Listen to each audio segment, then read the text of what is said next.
Well, at least half of it was good. I'm John Retton with my review of AEW Dark, but still, this is over 2 hours, over 16 matches when there should have been about 11, and a talking segment that went on twice as long as it needed to. They got a bunch of people signed they can't feature on Dynamite, and people they're bringing in on Dark, on either pay per appearances or talents are looking to potentially sign. So I get it. They're trying to feature as many people as possible, but their cup runneth over to the point that it's oversaturation. Just put it on Tuesday and Friday and just do something like that. Honestly, they got to do something to address these Dark issues. Even though there were some good matches on here that I'm going to talk about right now. Firstly, Excalibur, Taz, and Anthony Monster Go on commentary. Anthony, at least for the first little bit. We have Baron Black versus Sonny Kiss with Joey Janela. At least Janela's not in the ring. Sonny Kiss is a very good athlete. Probably a mid-carder for life, at least in AEW, but he is a very good athlete. Baron Black has impressed me in the few tag matches he's had where he's had a chance to actually do something. And he got a singles match here, and Sonny Kiss got the victory with a split leg drop off the ropes.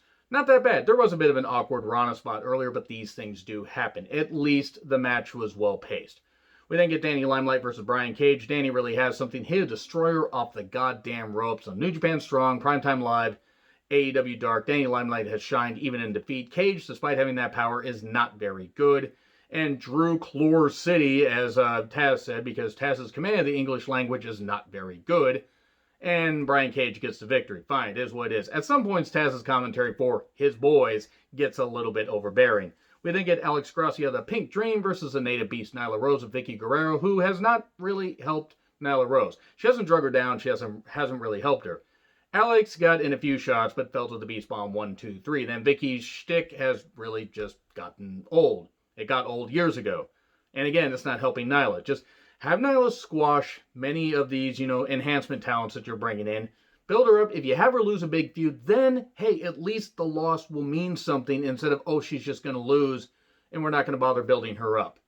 They need to treat her more like Awesome Kong, in her first run in TNA. Otherwise, she's just a big woman that looks impressive but always loses, and that's not how you should use Nyla Rose.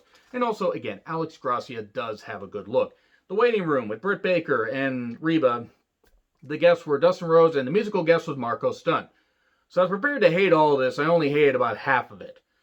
Britt, despite the tooth and nail match and the fact that her and Reba did some really bad comedy in that's not necessarily Britt's fault. Britt does have some good, has done some good heel work. Took a shot at Tony Schiavone, for, staying, keeping Tony Schiavone relevant. And also mentioning how Kenny Omega really works the mic really good, with the mic shot to Moxley last week. Still a really dumb decision. Moxley takes all those shots, all those beatings and everything in all other matches and falls to a mic shot. Good booking right there. But Dustin comes out in face paint and a suit and talks about paying more in quarterly taxes than Britt makes in dentistry and wrestling put together. And then the Double or Nothing 2019 Cody Dustin action figure set is mentioned. How Dustin's really tall, but Cody's almost as tall as him, which is really weird. And Dustin's like, oh, I don't care about this action figure stuff. Yes, I'm taller than Cody, but, we won Match of the Year in 2019. Your boyfriend didn't win Match of the Year. I did. Ha! Shots fired right there for whatever reason. Imagine Adam Cole, being able to work both WWE and AEW. It would never fucking happen. But he could shine anywhere. He shined in NXT despite some of the creative they've given him, and he would shine in AEW as well. But he seems to be a WWE lifer, and he's succeeding right there. And good on Britt. Hey, if Britt can succeed in AEW, all the best. More couples should be able to succeed, not just under one company umbrella. So, he mentions the Dark Order and cuts the same promo a little bit later at the end of the show with Dasha. 10 and working in wrestling for decades and stuff like that, and it's just fucking ridiculous. Marco Stunt then plays a guitar, and look, he's not a bad singer. Honestly, he's not. This is part of the most I'm going to compliment Marco Stunt, but the fact that he played an instrument as big as he was, and if he fell off that little platform and be like falling out of a 2-story building, Marco Stunt should not be featured on any wrestling program. He shouldn't. Like, fucking hell, go do a career in singing, because then at least you're only going to be embarrassing that field instead of embarrassing professional wrestling. Because he is an embarrassment as a wrestler. And then we get Aaron Solo versus 10 of the Dark Order. The match is fine, despite me not caring about the Dark Order. Northern Lariat, the Lariat from behind, 1, 2, 3. Louis Valley versus Pretty Peter Avalon. I care not for this Peter Avalon rebrand.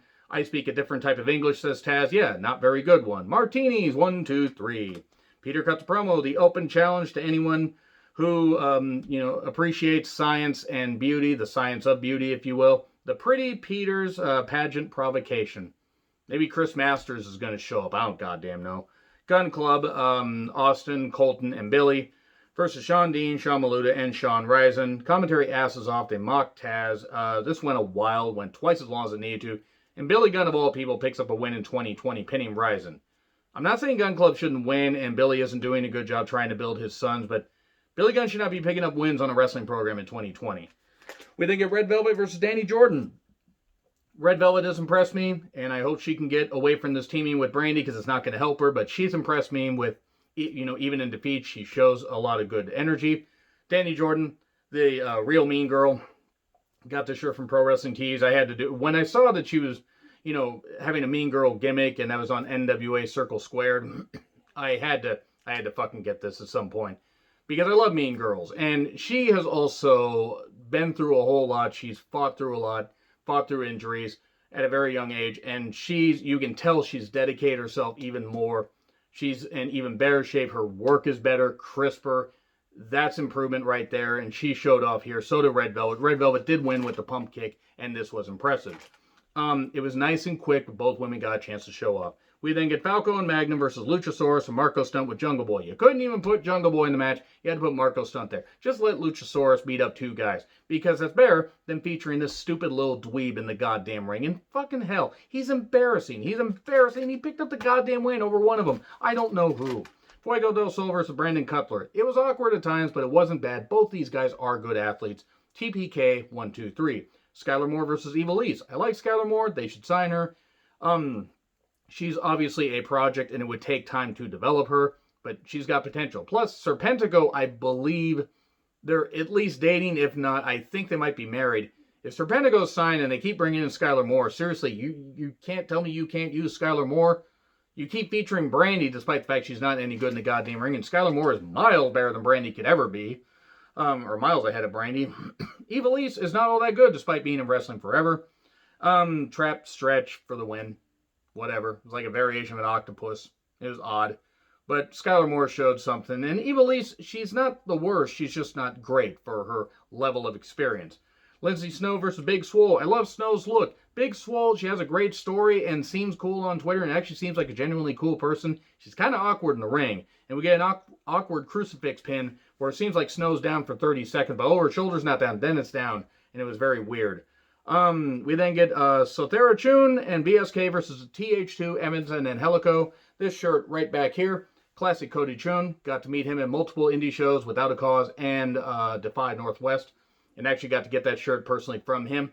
He's great. He's young. He's talented. And to see a guy that I've seen on so many indie shows wrestling on a big stage like this is a big goddamn deal.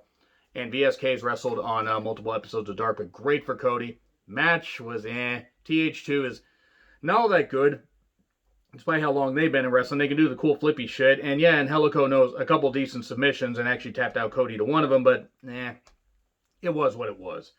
We then get Tesha Price versus Diamante, but again, good for Cody in all seriousness. Very good for Cody, and I hope he gets invited back and is able to show off. Because let me tell you, having seen him on indie shows, he's really fucking good. He is really good. Tesha Price versus Diamante. Well, it was all right. Tesha Price hit a nice springboard into a kick in the corner and hit some other good moves. Diamante isn't bad. She's better than Evilise, but that's not saying much. And a code red 1, 2, 3. Then TH2 promo. Never let them talk again. Never let them talk again. Don't let Angelico do that stupid dance again either. Freya the Slayer versus Shanna. I wonder if Shanna asks for the borders to be closed to keep any Muslims out because she's a goddamn idiot that apparently feels that, they're bad people. And if you don't believe me, check out, stuff. You might have to Google it, but check out Shanna and far-right French stuff. Yeah, it's pretty goddamn bad. When I saw that and actually read up more on it, I said, oh, Shanna's like that. She's an idiot. And you're an idiot if you're going to judge somebody just based on their skin tone. Judge people by the fact that they're assholes. That's what I do. Except that they're Trump supporters. In any case, fuck all of them. Moving on. Freya the Slayer. Pretty damn impressive. Impressive power. Shanna doesn't suck in the ring. She just sucks as a human being because of her views. And Tiger Suplex, with Shanna getting her head practically trapped under Freya because of the bridge and the size difference. 1, 2, 3, and then it was held there for a bit. Hopefully Freya's okay. We then get John Cruz and Michael Nakazawa, and no. Get Michael Nakazawa out of the goddamn ring. They took on the Acclaimed, Bowens, and Caster. Nakazawa is an embarrassment to professional wrestling. He is. And the whole oil thing, sports-based presentation, bullshit. If this was on WWE television, it would get killed, and rightfully so. Acclaimed defending the elbow from Caster, 1, 2, 3. And then we get, I like the Acclaimed. Hopefully they get featured more on Dynamite because they're way better than this. Cruz wasn't that bad. But goddammit, Nakazawa drags down anything he's involved in. Varsity non-blondes, Garrison and Pillman Jr. because they're dark-haired. Versus Colt Cabana and Alex Reynolds of the Dark Order. I don't like the Dark Order. I don't know why Colt Cabana's there. Brody Lee, I hope, is okay because I think he's recovering from some kind of shoulder or bicep injury. Hopefully he's all right. Shockingly, Garrison pins Reynolds. Now, they're facing off against FTR on Dynamite, almost said next week. It is what it is. It was shocking. I'm not complaining. But Pillman Jr. is still signed to MLW, right? It's just a bit weird. But Garrison, he has shown potential and has gotten a chance to shine more, so good on him. And then Dasha interviews Dustin. He does the same promo that he did on the waiting room. And then the Varsity Non-Blondes do an interview where they're talking about facing FTR. It was what it was. The show had its moments, and the show ran too long. Anyway, agree, disagree, what I said. Like, share, subscribe. Twitter handle in the description. I'm John Ritlin. I'll see you soon.